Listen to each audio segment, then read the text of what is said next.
दोस्तों, क्या भारत अपनी दशकों पुरानी परमाणु नीति को बदल रहा है? क्या भारत शांति काल यानी पीस टाइम में भी भारत ने अपने सबसे घातक हथियारों को सक्रिय यानी ऑपरेशनल मोड में डाल दिया है?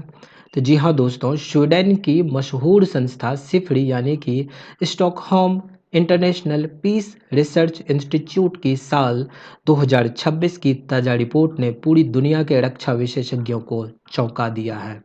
इस रिपोर्ट में दावा किया गया है कि भारत ने अपने इतिहास में पहली बार पीस टाइम के दौरान 12 परमाणु हथियारों को सीधे ऑपरेशनल तैनाती के लिए तैयार रखा है। अब तक दुनिया यह मानती थी कि भारत अपनी मिसाइलों और परमाणु वारहेड्स को अलग अलग रखता है, लेकिन इस नए कदम ने चीन और पाकिस्तान की रातों की नींदें उड़ा दी हैं। आज के इस वीडियो में हम गहराई से समझेंगे कि सिपड़ी की इस रिपोर्ट का असली मतलब क्या है, भारत का परमाणु ट्रायड कैसे मजबूत हो रहा है और क्या वाकई भारत अपनी नो फर्स्ट यूज़ यानी कि पहले परमाणु हमला ना करने की नीति से पीछे हट रहा है। वीडियो को अंत तक जरूर देखिएगा। क्या यह भारत की सुरक्षा से जुड़ा सबसे बड़ा अपडेट है? चलिए सबसे पहले बात करते हैं कि इस रिपोर्ट में आखिर लिखा क्या है। सिपड़ी यानी Stockholm International Peace Research Institute की 2026 की रिपोर्ट कहती है कि भारत ने इसी साल यानी 2026 में 12 परमाणु हथियारों की तैनाती की है। दिलचस्प बात यह है कि 2025 तक भारत का एक भी परमाणु हथियार इस तरह से तैनात नहीं था। रक्षा विशेषज्ञों की भाषा में इसे ऑपरेशनल रूप से तैयार यानी कि ऑपरेशनली डिप्लॉयड होना कहते हैं। इसका मतलब यह है कि ये 12 परमाणु हथियार किसी गोदाम या मिलिट्री बेस के सुरक्षित बक्से में बंद नहीं हैं, बल्कि इन्हें तुरंत हमला करने के लिए तैयार मिसाइलों, लड़ाकू विमानों और परमाणु पनडुब्बियों पर लोड कर दिया गया है। रिपोर्ट बताती है कि भारत ने इसे अपने न्यूक्लियर ट्रायड को सौंप दिया है। न्यूक्लियर ट्रायड का मतलब होता है जमीन से मार करने वाली मिसाइलें, हवा से हमला करने वाले फाइटर जेट्स और समंदर की गहराई में छिपी परमाणु पनडुब्बियां। यानी भारत अब तीनों मंचों से पलक झपकते ही परमाणु जवाब देने के लिए पूरी तरह से तैयार है। इस रिपोर्ट में सबसे महत्वपूर्ण बात है समंदर में भारत की बढ़ती ताकत। अखबार की इस रिपोर्ट पर नज़र डालें तो साफ लिखा है कि परमाणु बैलिस्टिक मिसाइल पनडुब्बियां जैसे आईएनएस अरिहंत भारत की सेकेंड स्ट्राइक कैपेबिलिटी को बेहद मजबूत कर रही हैं। अब आप सोच रहे होंगे कि यह सेकेंड स्ट्राइक कैपेबिलिटी क्या है। मान लीजिए किसी दुश्मन देश ने भारत पर अचानक परमाणु हमला कर दिया और जमीन पर मौजूद हमारी मिसाइलों या एयरबेस को नष्ट कर दिया गया। ऐसी स्थिति में समंदर की गहराइयों में महीनों तक छिपी रहने वाली हमारी परमाणु पनडुब्बियां सुरक्षित बच पाएंगी और वहीं से दुश्मनों पर ऐसा घातक परमाणु हमला किया जा सकेगा कि दुश्मन देश का नामो निशान मिटाया जा सकता है।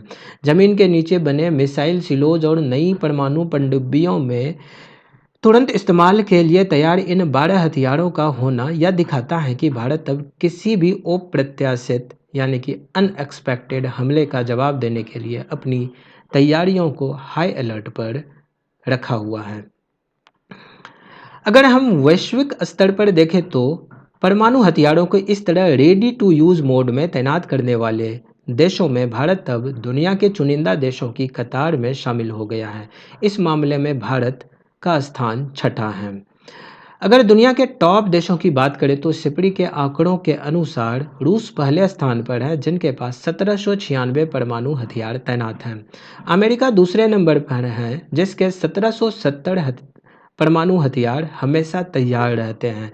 इसके बाद फ्रांस, ब्रिटेन और हमारा पड़ोसी चीन हथियारों के साथ इस सूची में आगे हैं। भारत ने अभी सिर्फ 12 हथियारों के साथ शुरुआत की है, जो यह दिखाता है कि भारत आक्रामक नहीं बल्कि बेहद संतुलित और विश्वसनीय न्यूनतम प्रतिरोधक क्षमता यानी कि मिनिमम क्रेडिबल डिटरेंस की नीति पर चल रहा है। अब आते हैं सबसे बड़े सवाल पर। क्या इस कदम से भारत की आधिकारिक परमाणु नीति बदल गई है? तो इसका जवाब है बिल्कुल नहीं। भारत सरकार ने अपनी आधिकारिक नीति में कोई बदलाव घोषित नहीं किया है। भारत आज भी अपने दो बुनियादी सिद्धांतों पर मजबूती से कायम है।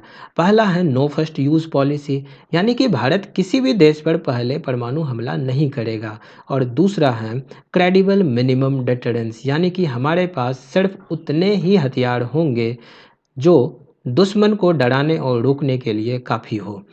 तो फिर इस तैनाती की ज़रूरत क्यों पड़ी?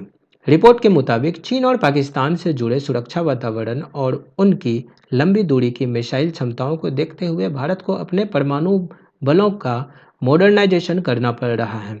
यह कदम किसी पर हमला करने के लिए नहीं है, बल्कि दुश्मन को यह बताने के लिए है कि अगर तुमने हिमाकत की तो भारत का जवाब पलक झपकते ही आएगा।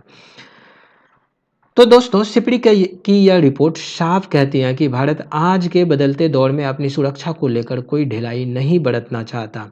शांति का रास्ता हमेशा ताकत से होकर गुजरती है और भारत की यह तैयारी इसी बात का सबूत है। आप इस पूरे विषय पर क्या सोचते हैं? क्या भारत का शांति काल में भी परमाणु हथियारों को तैनात करना एक सही फैसला है? अपने विचार नीचे कमेंट बॉक्स में कमेंट करके हमें ज़रूर बताएं। अगर आपको यह डिफेंस एनालिसिस पसंद आया है तो वीडियो को लाइक करें, अपने दोस्तों के साथ शेयर करें और हमारे चैनल को सब्सक्राइब करना बिल्कुल ना भूलें। मिलते हैं अगले वीडियो में, तब तक के लिए जय हिंद, जय भारत।